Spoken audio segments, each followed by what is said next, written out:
A distanza di un anno dal tragico crollo del ponte Morandi, Genova si è fermata a pregare per i morti, i feriti e gli sfollati. Il cardinal Bagnasco ha invitato a rimanere uniti e protesi al futuro. Vogliamo avere giustizia e conoscere la verità, è la richiesta del Comitato dei familiari delle vittime durante la commemorazione di stamani, chiesto il massimo impegno alle istituzioni.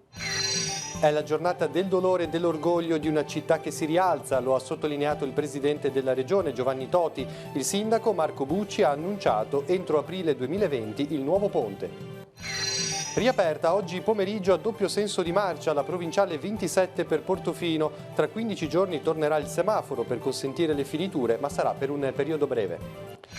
Riapre il porto Carlo Riva, sino al 30 settembre si potranno utilizzare il molo Langano e il pontile 1. In caso di cattive condizioni meteomarine le imbarcazioni potranno lasciare l'approdo e raggiungere quelli vicini.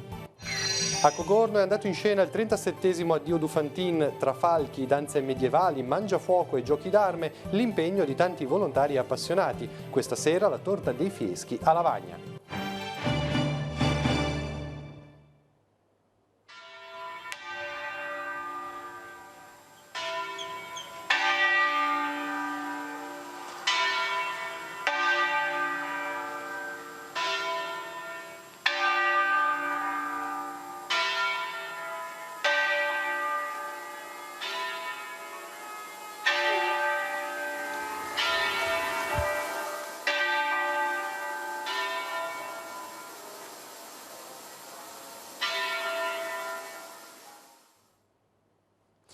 Buonasera a tutti, la nostra copertina di questa sera è dedicata a Genova. Oggi la città ha ricordato il crollo del ponte Morandi avvenuto il 14 agosto di un anno fa, una tragedia che ha causato 43 vittime, numerosi feriti, centinaia di sfollati e problemi che persistono al tessuto economico della città.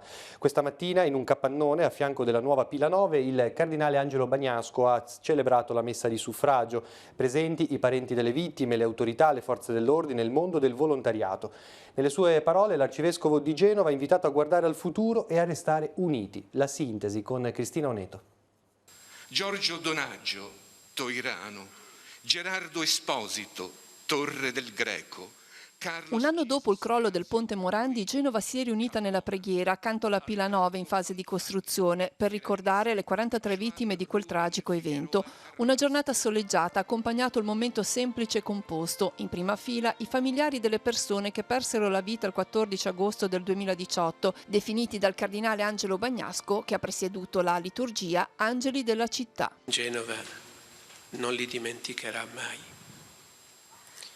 Abbiamo incisi nel cuore quei giorni, quell'Apocalisse che ci ha lasciati senza respiro, che ci ha fatti sentire svuotati, come se tutto, d'improvviso, fosse precipitato nel buio. Ma al buio delle tenebre Genova ha saputo anteporre la luce della speranza, quella portata dai soccorritori che sin da subito, senza risparmio, si sono prodigati per salvare delle vite umane. Una luce che man mano si è ingrandita, che si è fatta largo tra le macerie alla ricerca di vita.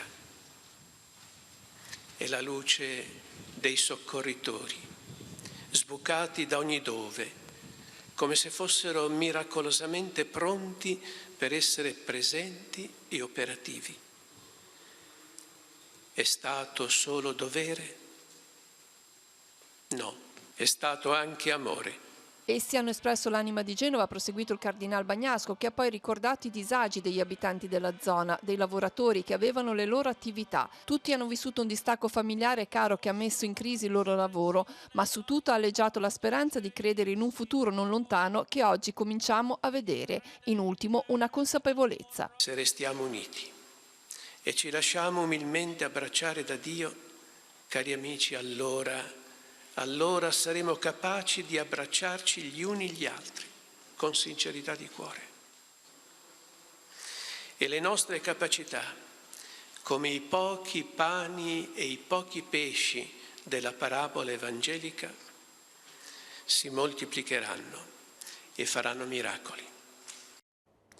Poco prima della celebrazione le famiglie delle vittime hanno chiesto l'allontanamento delle delegazioni di Società Autostrade che hanno dovuto poi abbandonare il capannone. Toccanti poi le parole di Egle Possetti che il 14 agosto 2018 ha perso la sorella e 2 nipoti. Sentiamo che cosa ha detto.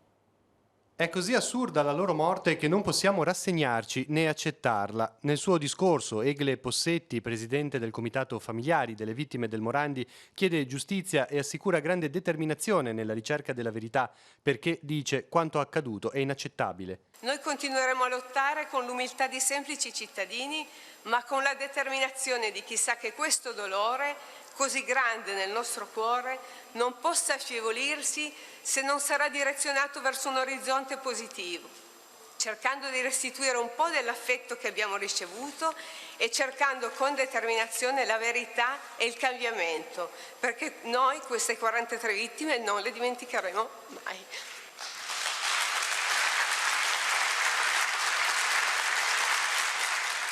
Chiediamo ai rappresentanti delle istituzioni, ha proseguito Egle Possetti, un segnale concreto affinché i cittadini possano sentirsi tutelati, affinché l'affidamento dei beni pubblici venga garantito con la massima attenzione e che la vigilanza sia potenziata. I beni demaniali sono costruiti col sudore dei cittadini onesti e non possiamo permetterci che siano loro stessi la causa della morte di persone innocenti. Non si ferma qui. La presidente del comitato, che quel tragico giorno di un anno fa perse la sorella e i nipoti, chiede che d'ora in poi la parola d'ordine sia prevenzione. Noi chiediamo con forza la modifica di norme di legge affinché i processi siano brevi, perché le famiglie possano trovare pace. Chiediamo che nessun reato di tale gravità possa essere prescritto.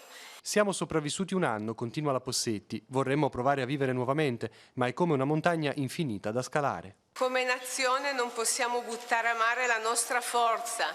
Dobbiamo solo avere il coraggio e l'onestà di ritrovarla. Grazie.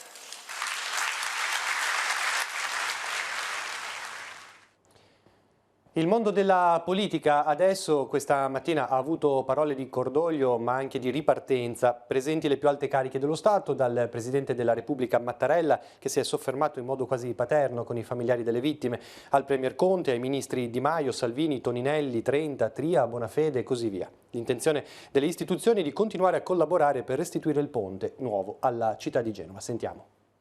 La presenza dello Stato testimonia la partecipazione di una nazione intera. Sono le parole del Premier Giuseppe Conte che guarda in faccia i parenti delle vittime e aggiunge «Non vi abbiamo dimenticati». Conte ricorda poi di aver indossato la cravatta con il simbolo del ponte di recente a Losanna. È segno, ha spiegato, della tragedia ma anche della fierezza con cui il Paese sa adoperarsi per rinascere. Di qui l'accenno ai lavori che proseguono. A giugno c'è stata la gettata di cemento per il primo pilastro. Il cantiere è attivo 7 giorni su 7, ringrazio davvero tutti coloro che stanno lavorando per l'incessante impegno che profondono in quest'opera di ricostruzione. Nelle immagini della Valpolcevera, un anno dopo il crollo del Morandi, oggi si vedono le gru della ricostruzione e segno, ha detto il sindaco di Genova, che quando si lavora insieme e si lasciano da parte gli interessi si possono ottenere risultati importanti. La pila 9 è già a quasi 20 metri, le altre fondamenta, abbiamo 11 pile già con fondamenta, quindi dobbiamo andare in questa direzione. I lavori sono sul piano, io sono convinto e confidente che a fine aprile noi inaugureremo il ponte. Sollecitato dai giornalisti, Bucci ha detto di non temere un eventuale rallentamento dei lavori a causa della crisi di governo. Come ho detto l'altro giorno, ho avuto l'assicurazione dal governo che il supporto sarà continuo, non c'è motivo per cui ci dobbiamo fare la guerra, io mi aspetto un supporto da tutti. Per il presidente della regione Giovanni Toti, infine, quello di oggi è stato il giorno del dolore e dell'orgoglio. È stato un esempio di collaborazione tra istituzioni, cittadini, parti sociali e quindi credo che oggi sia una giornata di grande dolore perché ricordare per chiunque c'era un anno fa esattamente a quest'ora in questa città è un ricordo che non scomparirà mai, ma è anche un momento di grande orgoglio perché oggi ricordiamo un anno di lavoro che non è finito ma che ha fatto tanto per questa città. Anche nel nostro territorio questa mattina alle 11:36, nel momento esatto del crollo del ponte, ci sono state varie iniziative di silenzio, di preghiera, e nella nostra diocesi saranno ricordate ancora le vittime del crollo del ponte Morandi, in particolar modo nella comunità di Santa Sabina a Trigoso. Domani durante la messa delle 10 ci sarà un momento di preghiera con un particolare ricordo per Andrea, Claudia, Manuele e Camilla Vittone, che spesso sono stati in vacanza nella frazione di Sestri Levante. Claudia Possetti era la sorella di Egle Possetti, che poco fa avete sentito nel servizio. E al santuario di Montallegro questa sera, vigilia dell'Assunta, alle 23:15 sarà recitato il rosario meditato lungo il viale che porta alla chiesa, e a mezzanotte la messa solenne celebrata da Don Alessandro Cavallo, e durante le celebrazioni si terrà un particolare ricordo delle vittime del ponte Morandi. Domani poi, giorno della solennità, le messe alle 8, alle 10, alle 11:30 presieduto dal canonico Mario Ostigoni, alle 16 secondi vespri, e ancora la celebrazione eucaristica nel pomeriggio alle 17. Veniamo sul nostro territorio. In una giornata così simbolica e importante per tutta la Liguria è arrivata una notizia che riguarda il Levante. È stata riaperta infatti a doppio senso di marcia la provinciale 27, la strada per Portofino distrutta dalla mareggiata di fine ottobre 2018. Già riaperta a senso unico alternato ad aprile, ora la bella notizia che giunge con qualche mese di ritardo. Sentiamo il consigliere della città metropolitana Franco Senarega. Da oggi è stato spento il semaforo che regolava il transito sulla strada per Portofino. C'è ancora qualche piccolo intervento da eseguire, tipo la pavimentazione che andrà rifatta completamente, ma questo verrà fatto da settembre, lasciando appunto questi 15 giorni di transito libero, in modo che si possa usufruire di quel territorio della strada per Portofino senza ulteriori limitazioni. Abbiamo avuto qualche problema per regolare i lavori e conciliarli con l'intenso traffico e transiti anche di mezzi turistici, quindi anche i mezzi ATP in qualche fase di lavorazione sono stati limitati nelle dimensioni. Questo ha comportato qualche lieve ritardo nella consegna dei lavori, ma siamo soddisfatti perché, nonostante il tempo abbia messo a dura prova i lavoratori, pensate solo che al caldo di queste settimane il lavoro è andato avanti regolarmente, quindi oggi possiamo ridare appunto il transito libero sulla provinciale 227. Il collegamento è completamente sicuro, possiamo garantirlo? Il pezzo rifatto è assolutamente sicuro, a prova di mareggiata. È stato fatto un intervento importante con tutti i criteri che oggi la tecnologia permette e le norme di sicurezza impongono. Quindi da quel punto di vista siamo assolutamente tranquilli. Certo, è una strada che ha più di un secolo, e quindi ci sono altri tratti che andranno poi monitorati nei prossimi mesi. Comunque siamo assolutamente tranquilli di aver eseguito un lavoro a regola d'arte che sarà sicuramente duraturo negli anni. E riapre anche il porto Carlo Riva di Rapallo, sebbene limitatamente al molo Langano e al Pontile 1, e soltanto fino al 30 di settembre. Ai comandanti delle unità da diporto saranno fornite tutte le informazioni utili ad una permanenza sicura, e saranno adottate naturalmente delle prescrizioni per quanto riguarda l'antincendio, tutte prescrizioni contenute nell'ordinanza della Capitaneria di Porto. Sentiamo Emanuela Castello. Il porto Carlo Riva di Rapallo può riaprire. Il Comune ha revocato l'ordinanza di chiusura dello scorso 25 luglio che di fatto prendeva atto della mancanza delle condizioni necessarie di sicurezza per imbarcazioni e diportisti. La revoca è stata resa possibile dall'ordinanza firmata dal comandante Antonello Piras, con cui la Capitaneria di Porto autorizza in via provvisoria l'utilizzo del molo Langano e del pontile numero 1, imponendo una serie di prescrizioni. Chi entra in porto dovrà essere dettagliatamente informato delle attuali condizioni. Le imbarcazioni saranno ormeggiate secondo un piano preciso ed elencate in un documento che dovrà comprendere i recapiti telefonici di ogni comandante. Il porto sarà comunque interdetto in determinate condizioni meteomarine. Viene rilasciata la possibilità ovviamente al comandante dell'unità di valutare se permanere in porto oppure no. La direzione del porto, quindi il concessionario, avrà cura di comunicare queste informazioni a tutti quanti gli utenti all'atto dell'arrivo in porto, quindi ai vari comandanti delle unità. Però ovviamente il codice della navigazione riconosce una responsabilità diretta anche del comandante dell'unità, il quale potrebbe valutare comunque pericoloso lasciare il porto, più pericoloso lasciare il porto rispetto alla sua permanenza all'ormeggio. L'utilizzo del porto in particolare è subordinato alla messa in opera del sistema antincendio provvisorio. È stato implementato sotto il profilo appunto delle dotazioni antincendio, ma anche sotto il profilo del servizio di guardiania, quindi inteso come dotazioni, come persone che fisicamente svolgono questo servizio. Per questo motivo il Porto Carlo Riva ha sottoscritto un accordo con i Vigili del Fuoco che provvederanno ad integrare l'organico dei dipendenti del Carlo Riva per garantire un pronto intervento in caso di un principio di incendio. Resta interdetto l'utilizzo della diga foranea costituita dal molo sud e molo est del pontile 2 e 3. Il porto chiuderà nuovamente dopo il 30 settembre. Era determinante capire quali erano le capacità di resistenza della diga stessa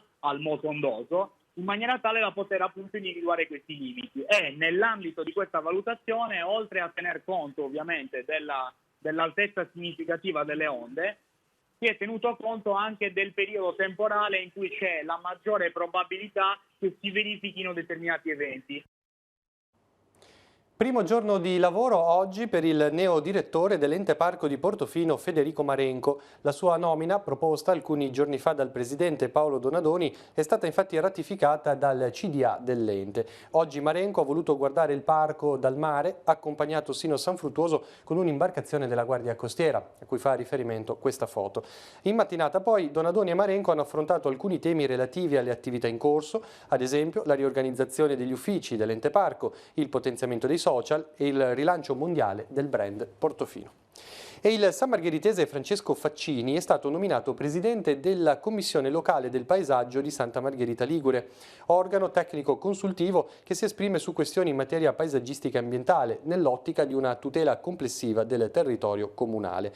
Nato a Rapallo nel 1968, è docente al Dipartimento di Scienze della Terra, dell'Ambiente e della Vita dell'Università di Genova. Qui si occupa di dissesto idrogeologico e di geodiversità nelle aree protette della Liguria. E ora torniamo in qualche modo a parlare del Ponte Morandi, della commemorazione di oggi, lo facciamo aprendo la pagina culturale e sportiva, perché intanto questa sera a Lavagna si tiene la 70ª edizione della Torta dei Fieschi, lo scorso anno annullata proprio in virtù di quello che era accaduto a Genova. Questa sera torna invece la manifestazione nel centro della città e ci sarà proprio un minuto di silenzio, un'occasione speciale, un momento per ricordare le 43 vittime del Ponte Morandi. Invece ieri sera la tradizionale manifestazione della Dio du Fantin a San Salvatore di Cogorno, e siamo andati a vedere.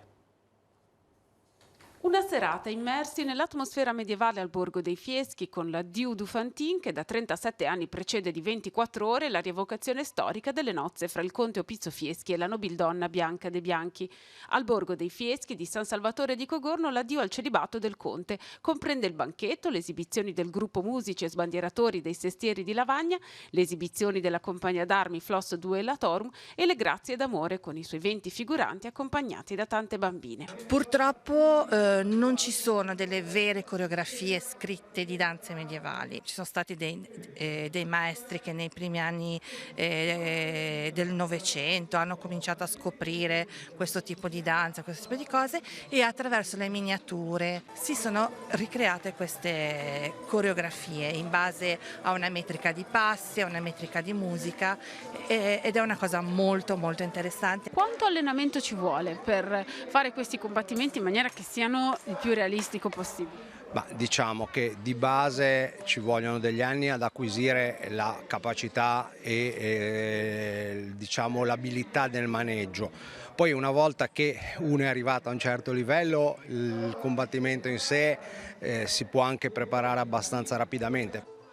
Ogni anno si alternano gruppi ospiti, sono tornati anche per l'edizione 2019 gli Yanna Tampè con i loro spettacoli con il fuoco e hanno incantato il pubblico e i falconieri dell'associazione Il Mondo nelle Ali. La falconeria fa parte della nostra umanità, nasce 4.000 anni fa quando l'uomo impiegò questi animali per motivi venatori e da allora ad oggi è un'arte che peraltro è stata riconosciuta nel 2010 dall'UNESCO come patrimonio dell'umanità. Quindi stiamo parlando veramente di uno scorcio della nostra storia che ad oggi è diventata una passione per tante persone che desiderano avvicinarsi a questo straordinario mondo. È partita dall'aver conosciuto due maestri di arti marziali indiane, i quali poi li abbiamo seguiti appunto in India per studiare quest'arte col fuoco, e da lì ci è nata un po' la passione che poi abbiamo sviluppato negli anni. Quindi tutto è nato da dei maestri di arte marziale indiana, che è l'arte che noi portiamo nei nostri spettacoli. Come si fa il mangiafuoco? Cioè, il trucco del mangiafuoco è? È un trucco, è proprio un trucco. Non si può rivelare. Ci sono delle tecniche da seguire, delle regole rigide, rigidissime da seguire per non farsi male, degli studi, comunque anche tanta pratica. Ed eccoci dunque allo sport. Oggi la Lega di Serie B e la Lega Pro hanno ricordato la tragedia del 14 agosto dell'anno scorso e le vittime del Ponte Morandi, e anche la Virtus Entella questa mattina, prima della seduta di allenamento, ha osservato un minuto di silenzio.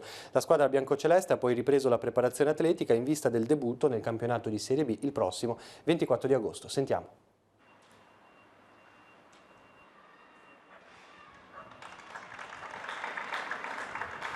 Prosegue la preparazione dell'Entella in vista al prossimo campionato di Serie B. Anche quest'oggi allenamento, la squadra si allenerà con una doppia seduta anche a Ferragosto e nella giornata di venerdì. Quest'oggi però 14 agosto la squadra si è voluta fermare a un anno di distanza esatto dalla tragedia del Ponte Morandi. Prima dell'allenamento i ragazzi di Boscaglia sono riuniti in cerchio osservando un minuto di raccoglimento in memoria delle vittime del crollo del Ponte Morandi. Qui nessuno vuole dimenticare questa tragedia, è stato un momento sicuramente bello, solidale, nel quale la squadra si è compattata in un grande silenzio, un silenzio assordante dedicato appunto alla memoria delle 43 vittime. L'Entella giocherà poi un amichevole a porte chiuse questa settimana alle ore 17:30 sabato contro il Gozzano qui al Comunale. Sarà un test importante perché precederà di una settimana esatta il debutto nel campionato cadetto proprio al Comunale sabato 24 alle 21 contro il Livorno.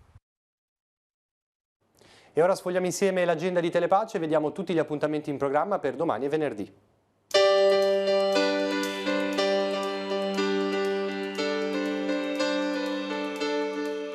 Appuntamenti in agenda per giovedì 15 agosto. Resterà aperto per le visite il Museo Archeologico di Chiavari. Le sale si potranno visitare dalle 9 alle 14. Dalle 18 Lavagna in Piazza della Libertà, Creativamente in Libertà, mercatino di oggetti vari a cura del CIV e del centro storico. In occasione della sagra dei Testaiò e dell'Asado a Monte Domenico di Sastri Levante, stand gastronomici dalle 19 e a seguire ballo liscio con Roberto Madonia. Il Circolo Amici di Temossi organizza la tradizionale festa di Ferragosto con stand gastronomici dalle 19 e musica con Giorgio e Ikebana. Note in Piazza Lavagna con Luca Bertone Trio che si esibirà in Piazza della Libertà a partire dalle ore 21. Fantasmi e leggenda a Villa Durazzo, a Santa Margherita Ligure dalle 21, visita guidata a lume di candela alla scoperta delle gallerie nascoste della villa.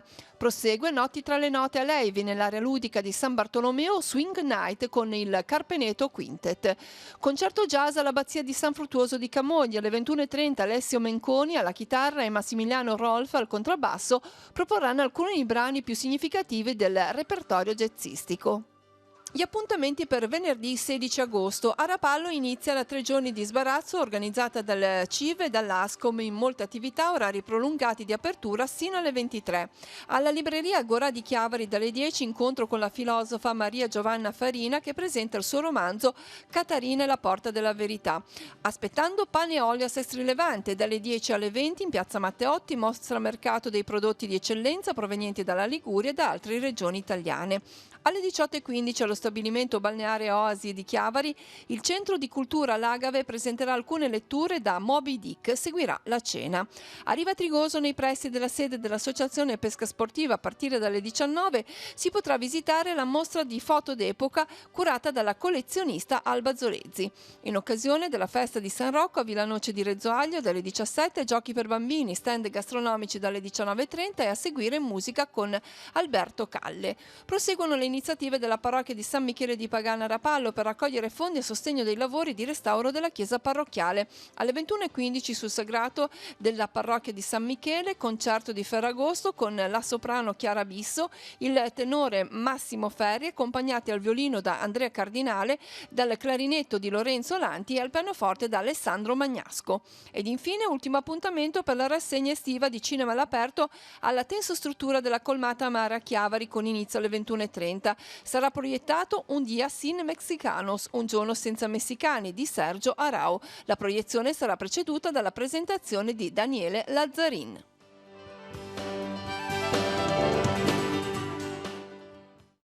Vediamo alcuni appuntamenti religiosi. Domani solennità dell'Assunta che viene festeggiata in diverse comunità parrocchiali. Nel santuario di Nozzarego la messa domattina alle 10, nel pomeriggio alle 18 la celebrazione eucaristica all'oratorio dell'Assunta di Portofino. Nella parrocchia di Santa Maria del Campo a Rapallo in serata alle 20:45 si terrà la processione con i crocifissi dell'Arciconfraternita di Nostra Signora del Suffragio e la statua della patrona. Nella comunità di San Pietro a Riva Trigoso domattina alle 10 la messa solenne sarà presieduta dal vescovo diocesano. Alle 19 la messa vespertina, alle 20:30 i vespri e la processione guidata da Don Luca Sardella. Veniamo ora a venerdì 16 agosto, festa patronale di San Rocco a Villanoce di Arezzo Aglio. Venerdì mattina alle 10:30 la messa solenne sarà celebrata dal parroco Don Roberto Isola. Nel pomeriggio alle 16 la processione con la sosta nel Bosco dei Castagni sotto il paese per l'omelia. E San Rocco, patrono della confraternita del suffragio di Santa Margherita Ligure, viene festeggiato anche nello storico oratorio San Margheritese di Piazza Mazzini. Venerdì mattina alle 9 sarà celebrata la messa presieduta da Don Salvatore Orani. Nel pomeriggio alle 17 il vespro, l'adorazione e la benedizione eucaristica. Era l'ultima notizia del nostro telegiornale, ci ritroviamo venerdì mattina con la nostra rassegna stampa. Per tutti gli aggiornamenti continuate a seguirci sul sito www.teleradiopace.com. Grazie per l'attenzione, buon proseguimento di serata, buona solennità dell'Assunta a tutti.